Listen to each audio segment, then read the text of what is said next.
Well, good evening, Krista. Good evening, Andrew. Normally, this would be a very busy train station at rush hour. We've been here about a half an hour since the word started to spread that that building had partially collapsed there in East Harlem. I've seen an awful lot of people in the last half hour or so on their cell phones, leaving, jumping in taxi cabs, ultimately finding other means of transportation. If you get bored with the leaderboard, you can always shop until you drop.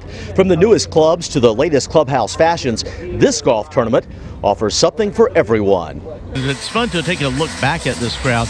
I don't see it thinning out a whole lot, to be quite frank. No, I think it's getting bigger. I think it's getting bigger, and we're taking a look at the crowd towards the brewery. We should mention that if we look straight ahead beyond our camera here, there is a whole nother park that is completely filled with people as well. No one here believes that change of any kind is easy. History proves that. But everyone here agrees that change is inevitable, and the fight for civil rights can and must go on. Good evening, Andrew. A student from Newton and from Weston High have both been diagnosed with a potentially deadly form of skin bacteria known as MRSA. And tonight, there is concern statewide. I don't know much about it, but it just makes me kind of scared to know that that's out there. It concerns me,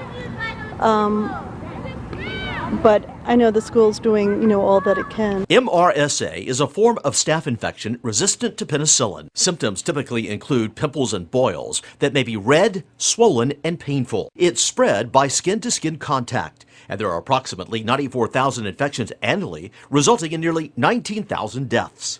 The majority of those occurring in hospital settings, but MSRA can spread in school environments, particularly in gyms and locker rooms. We are in the midst of a change. We didn't see it very much last year, and we're starting to see it this year. So we're right on the cusp of this starting. Just this week, a 17-year-old student in Virginia died of MRSA. 21 schools in that state remain closed while they're cleaned. But in Connecticut, district officials say they believe the student contracted the disease outside the school system. That student has been cleared to attend class, and health officials have not ordered the school shut down. There are people who are dealing with this type of infection day in and day out. Once they undergo treatment, they return to the work site, they return to their schools.